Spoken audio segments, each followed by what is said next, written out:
Hello दोस्तों, जय संतोषी माता की। आज हम सुनेंगे की जय। आज शुक्रवार के दिन आप सुनिए संतोषी माता की यह व्रत कथा। एक बुढ़िया थी, उसके 7 बेटे थे। 6 बेटे कमाने वाले थे और एक बेटा निकम्मा था। बुढ़िया माँ 6 पुत्रों की रसोई बनाती, भोजन कराती और पीछे से जो कुछ भी बचता वो 7वें पुत्र को दे देती थी। परंतु वह बड़ा ही भोला भाला था, मन में कुछ विचार नहीं करता था। एक दिन वह अपनी बहू से बोला, देखो मेरी माता मुझ पर कितना प्रेम है। वह बोली, क्यों नहीं, सबका झूठा बचा हुआ तुमको खिलाती है। वह बोला, ऐसा भी हो सकता है क्या? मैं जब तक आंखों से ना देखूं मान नहीं सकता। बहू ने हंसकर कहा, देख लोगे तब तो मानोगे। कुछ दिन बाद बड़ा त्योहार आया। घर में 7 प्रकार के भोजन और चूरमा के लड्डू बने। वह जचने को सर के दर्द का बहाना का पतला कपड़ा सिर पर ओढ़कर रसोई घर में सो गया और कपड़े में से सब देखता रहा। 6 भाई भोजन करने आए। उसने देखा माँ ने उनके लिए सुंदर सुंदर आसन बिछाए, 7 प्रकार की रसोई परोसी। वह आग्रह करके जिमाती रही। वह देखता रहा। 6 भाई भोजन करके उठे और तब माँ ने उनकी जूठी थालियों में से लड्डुओं के टुकड़ों को उठाया और एक लड्डू बनाया। जूठन साफ करके बुढ़िया माँ ने पुकारा, उठ बेटा, 6 भाई भोजन कर गए, अब तू ही बेटा बाकी है, उठ और तू कब खाएगा? वह कहने लगा, माँ मुझे भोजन नहीं करना, मैं परदेश जा रहा हूँ। माता ने कहा, कल जाता तो आज ही जा। वह बोला, हाँ हाँ आज ही जा रहा हूँ। यह कहकर वह घर से निकल गया। चलते समय उसे बहू की याद आई। वह घोंसला में कंडे टाप रही थी। वह उसे जाकर बोला कि मेरे पास तो कुछ नहीं है, यह अंगूठी है, सो ले लो और अपनी कुछ निशानी मुझे दे दो। वह बोली कि मेरे पास क्या है, यह गोबर भरा हाथ है। यह कहकर उसकी पीठ में गोबर के हाथ की थाप मार दी और वह चल दिया। चलते चलते दूर देश में पहुंचा। वहां पर एक साहूकार की दुकान थी। वहां जाकर बोला, भाई मुझे नौकरी पर रख लो। साहूकार को नौकर की भी ज़रूरत थी। साहूकार उसे बोला कि तू नौकरी पर जा रहा। लड़के ने पूछा, तनख्वाह क्या हो रहेगी? साहूकार ने कहा, काम देखकर दाम मिलेगा। साहूकार की नौकरी मिल गई। वह सवेरे 6 बजे से रात्रि के 12 बजे तक नौकरी करने लगा। कुछ दिनों में दुकान का लेन देन, हिसाब किताब, ग्राहकों को माल बेचना, सारा काम करने लगा। साहूकार के 7-8 नौकर थे। वे सब चक्कर खाने लगे कि यह नया नौकर बहुत ही होशियार बन गया है। सेठ ने भी काम देखा और 3 महीने के अंदर ही उसे मुनाफे का साझेदार बना दिया। 12 वर्ष में वह 9वीं सेठ बन गया। मालिक सारा कारोबार उस पर छोड़कर बाहर चला गया। अब बहू पर क्या बीती वह सुनो। सास ससुर उसे दुख देने लगे, सारी गृहस्थी का काम कराने लगे, उसे लकड़ी लेने जंगल में भेजते। इसी बीच घर की रोटियों के आटे से जो भी भूसी निकलती उसी रोटी बनाकर रख दी जाती और फूटे नारियल की नरेली में पानी दे देते। इस तरह दिन बीतते रहे। एक दिन वह लकड़ी लेने जा रही थी। रास्ते में बहुत सी स्त्रियां संतोषी माता का व्रत कर रही थी दिखाई दी। वहां यह खड़ी होकर कहने लगी, बहनों, यह तुम किस देवता की पूजा कर रही हो? इसके करने से क्या फल होता है? इस व्रत को करने की क्या विधि है? यदि तुम अपने इस व्रत का विधान मुझे समझाकर कहोगी तो मैं तुम्हारा बड़ा एहसान समझूंगी। तब उनमें से एक स्त्री बोली कि सुनो, यह संतोषी माता का व्रत है। इसके करने से निर्धनता दरिद्रता का नाश होता है, लक्ष्मी आती है, मन की चिंताएं दूर होती हैं। घर में सुख होने से मन को प्रसन्नता और शांति मिलती है। निपुत्री को पुत्र मिलता है। प्रीतम बाहर गया हो तो शीघ्र घर आता है। कुंवारी कन्या को मनपसंद वर मिलता है। राजद्वार में बहुत दिनों में मुकदमा चलता हो तो वह भी खत्म हो जाता है। कलह कलेश से निर्मित हो, सुख शांति हो, घर में धन जमा हो, पैसा जायदाद का लाभ हो जाता है और भी मन में जो कुछ भी कामना हो वह सब इस संतोषी माता की कृपा से पूरा हो जाता है। इसलिए कहने लगी, सवा आने का गुड़ चना लेना, इच्छा हो तो 5.25 आने का लेना या 15 का भी सहूलियत के अनुसार ले लेना। बिना परेशानी, श्रद्धा और प्रेम से जितना बन सके सवाया लेना। 5.25 पैसे, 5.25 आने तथा इससे भी ज़्यादा शक्ति हो और भक्ति के अनुसार ले लेना। हर शुक्रवार को निराहार रहकर कथा कहना और सुनना। इसी के बीच कर्म टूटे नहीं, लगातार नियम पालन करती रहना। सुनने वाला कोई न मिले तो घी का दीपक जलाकर उसके आगे जल के पात्र को रखकर कथा कहना, परंतु नियम ना टूटे। जब तक कार्य सिद्ध न हो नियम पालन करना और कार्य सिद्ध हो जाने पर व्रत का उद्यापन करना। 3 मास में माता फल पूरा करती हैं। यदि किसी के खोटे ग्रह हो तो माता 1 वर्ष में अवश्य कार्य को सिद्ध करती हैं।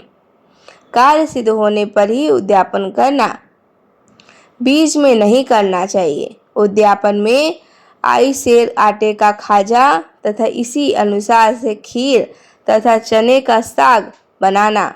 8 लड़कों को भोजन कराना, जहाँ तक मिले देवर, जेठ, भाई, बंधु, कुटुंब के लड़के ले लेना। ना मिले तो रिश्तेदारों और पड़ोसियों के लड़के को बुलाना। उन्हें भोजन कराकर यथाशक्ति दक्षिणा देना और माता का नियम पूरा करना। उस दिन घर में कोई खटाई नहीं बनाना।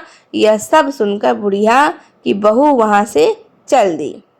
रास्ते में लकड़ी के बोझ को बेच दिया और उन पैसों से गुड़ चना लेकर माता के व्रत के लिए तैयारी करने लगी।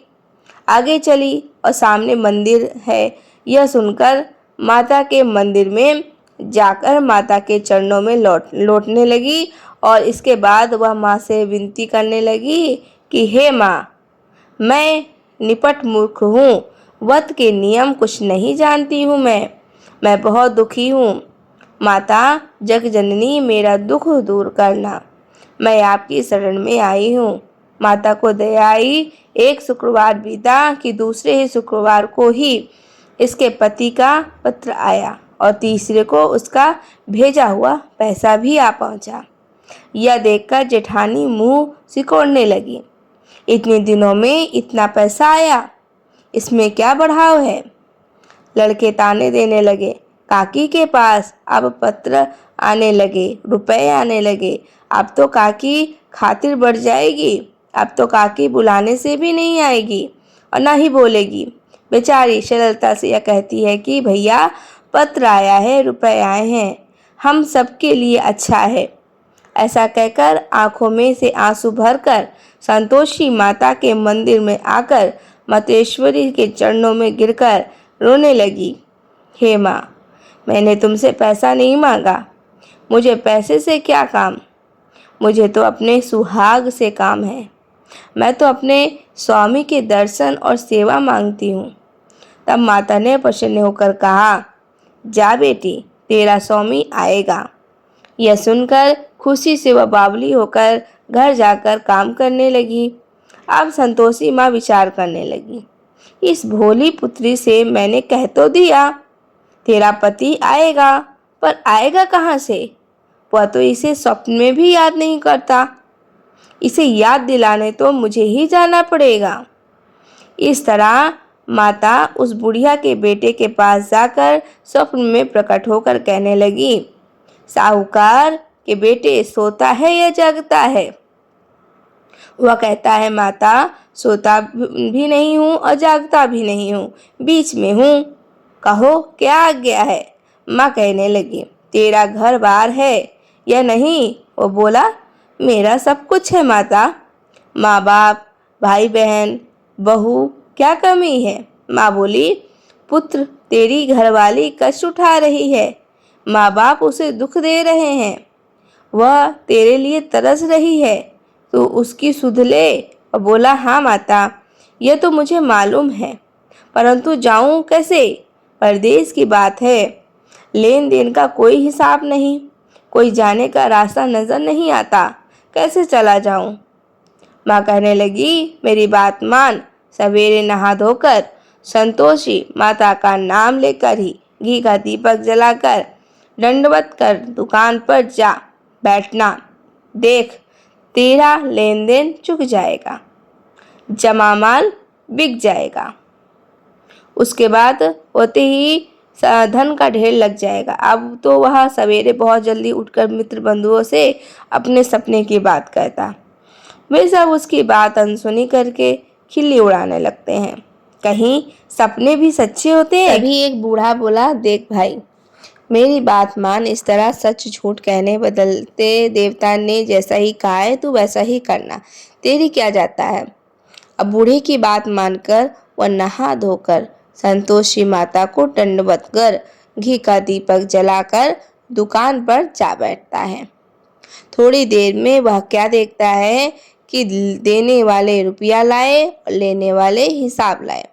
कोठे में भरे सामानों के खरीदार नगद में सौदा करने लगे। शाम तक धन का ढेर लग गया। मन में माता का नाम लेकर प्रसन्न होकर घर जाने के वास्ते गहना, कपड़ा, सामान खरीदने लगा। यहाँ के काम से निपटकर घर को रवाना हुआ। उधर बहू बिचारी जंगल में लकड़ी लेने जाती है। लौटते वक्त माता जी के मंदिर पर विश्राम करती है। वह तो उसका रोज रुकने का स्थान ही था। दूर धूल उड़ती देखकर वह माता से पूछती है कि हे माँ, यह धूल कैसी उड़ रही है? माँ कहती है, हे पुत्री, तेरा पति आ रहा है। अब तू ऐसा कर, लकड़ियों के 3 बोझ बना ले। एक नदी के किनारे रख, दूसरा मेरे मंदिर पर और तीसरा अपने सिर पर रख। तेरे पति को लकड़ी का गट्ठा देकर मुंह पैदा होगा। वह यहाँ रुकेगा, नाश्ता पानी बनाकर खाकर माँ से मिलने जाएगा। तो लकड़ी का बोझ उठाकर जाना और बीच चौक में गट्ठा लाकर 3 आवाजें जोर से लगाना। लो सासू जी, लकड़ियों का गट्ठा लाई हूँ, भूसी की रोटी दो, नारियल के कपड़े दो, पानी दो, आज कौन मेहमान आया है। माँ की यह बात सुनकर वह बहुत अच्छा माता जी कहकर प्रसन्न मन होकर लकड़ियों को 3 गट्ठे ले आई। एक नदी के तट पर, एक माता के मंदिर पर रख दिया। इतने में ही वह मुसाफिर आ पहुंचा। सूखी लकड़ी देखकर उसकी इच्छा हुई कि अब यही निवास करें और भोजन बनाकर खा पीकर गांव जाए। इस तरह भोजन बनाकर विश्राम लेकर गांव को गया। उसी समय बहू सिर पर लकड़ी का गट्ठा लिए आती है। उसे आंगन में डालकर जोर से 3 आवाज देती है। लो सासू जी, लकड़ी का गट्ठा लो, भूसी की रोटी दो, नारियल के खोपड़े में पानी दो, आज कौन आया है। यह सुनकर उसकी सास अपने दिए हुए कष्टों को बुलाने हेतु कहती है, बहू ऐसा क्यों कहती है, तेरा मालिक ही तो आया है। बैठ, मीठा भात खाकर कपड़े गहने पहन। इतने में आवाज़ सुनकर उसका स्वामी बाहर आता है और अंगूठी देखकर व्याकुल हो जाता है। माँ से पूछता है कि माँ, यह कौन है। माँ कहती है, बेटा, यह तेरी बहू है। आज 12 वर्ष हो गए जब से गया है, तब से सारे गांव में जानवर की तरह भटकती फिरती है। कामकाज घर का कुछ नहीं करती है, 4 समय आकर खा जाती है। अब तुझे देखकर भूसी की रोटी और नारियल के खोपड़े में पानी मांगती है। वह लज्जित होकर बोला, ठीक है माँ, मैंने इसे भी देखा है और तुम्हें भी देखा है। अब मुझे दूसरे घर की चाबी दे दो, मैं उसमें रहूँगा। ठीक है बेटा, जैसे तेरी मर्जी। यह कहकर माँ ने चाबी का गुच्छा उसे दे दिया। उसने लेकर दूसरे कमरे को खोलकर सारा सामान जमाया और एक दिन में ही वहाँ राजा के महल जैसा डांट-पाट बन गया। अब क्या था, वह सुख भोगने लगे। इतने में अगला शुक्रवार आया। उसने अपने पति से कहा, मुझे माता का उद्यापन करना है। उसका पति बोला, बहुत अच्छा, कर लो, अपनी खुशी से यह भी कर लो। तुरंत ही वह उद्यापन की तैयारी करने लगी। जेठ के लड़के को भोजन के लिए कहने गई। उसने मंजूर किया, परंतु पीछे जेठानी अपने बच्चों को सिखाती कि देखो, भोजन के समय सब लोग खटाई मांगना, जिससे इसका उद्यापन पूरा ना हो। लड़के खाना खाने गए। खीर पेट भरकर खाई, परंतु बाद में याद आते ही कहने लगे, हमें कुछ खीर खाने में हमें भाता नहीं। यह देखकर अर्ची होती है। बहू कहने लगी, खटाई किसी को नहीं दिया जाएगी, यह तो संतोषी माता का प्रसाद है। लड़के उठकर खड़े हुए और बोले, पैसे लाओ। बोली बहू कुछ जानती नहीं थी, सो उन्हें पैसे दिए। लड़के उसी समय उठकर इमली लेकर खाने लगे। यह देखकर बहू पर माता ने कोप किया। राजा के दूत उसके पति को पकड़कर ले गए और जेठ जेठानी मनमाने खोटे वचन कहने लगे। लूट लूट कर धन इकट्ठा कर लाया था, सो राजा के दूत उसे पकड़कर ले गए। अब सब मालूम हो जाएगा जब जेल की रोटी खाएगा। बहू से यह वचन सहन नहीं हुआ। वो रोती रोती माता के मंदिर में गई और बोली, हे माँ, तुमने ये क्या किया? हंसाकर क्यों रुलाती हो माता? बोली, पुत्री, तूने उद्यापन करके मेरा व्रत भंग किया, इतनी जल्दी सब बातें भुला दी। वह कहने लगी, माता, भूली तो नहीं हूँ, ना कुछ अपराध किया, मुझे तो लड़कों ने भूल में डाल दिया, मैं भूल से उन्हें पैसे दे दिए, मुझे क्षमा करो माँ। माँ बोली, ऐसा भी कहीं भूल होती है क्या? वो बोली, माँ मुझे माफ़ कर दो, मैं फिर से तुम्हारा उद्यापन करूँगी। माँ बोली, अब भूल मत करना। वो बोली, अब भूल नहीं होगी माता। अब बताओ वो कैसे आएंगे?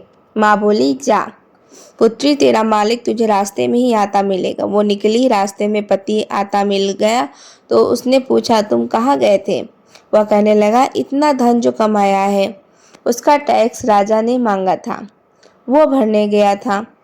वह प्रसन्न होकर बोली, अच्छा हुआ, अब घर चलो। कुछ दिन बाद फिर शुक्रवार आया तो वह बोली, मुझे माता का उद्यापन करना है। पति ने कहा, कर लो।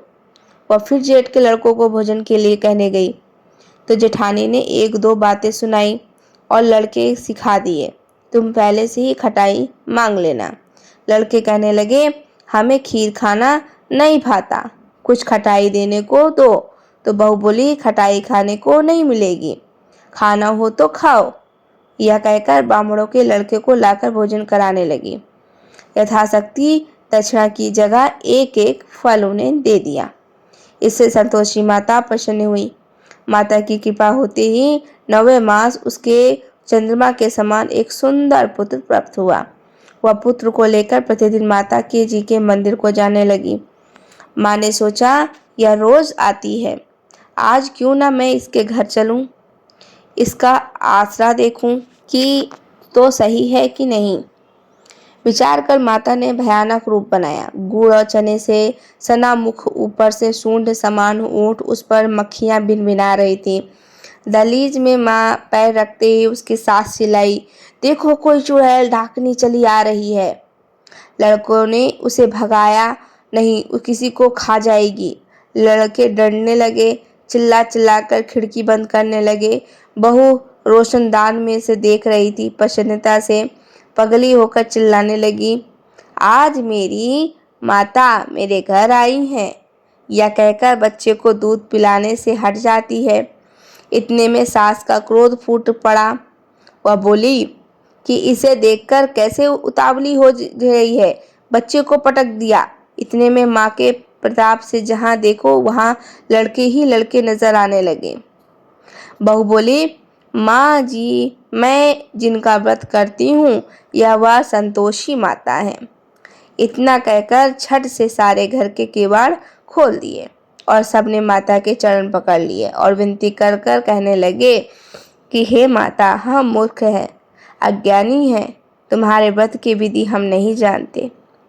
तुम्हारा व्रत भंग करके हमने बहुत बड़ा अपराध किया है। हे माँ, बहू को जैसा फल दिया वैसा सबको देना। जो भी यह कथा पढ़े या सुनेगा उसके सभी मनोरथ पूर्ण करना। प्रेम से बोलिए संतोषी माता की जय। तो ये कथा यहीं पर समाप्त होती है। भक्तों, अगर पसंद आई होगी तो कमेंट सेक्शन में जय संतोषी माता लिखकर जरूर जाइएगा। वीडियो को लाइक करिएगा। चैनल पर पहली बार आए होंगे तो चैनल को सब्सक्राइब कर जरूर जाइएगा। राधे राधे।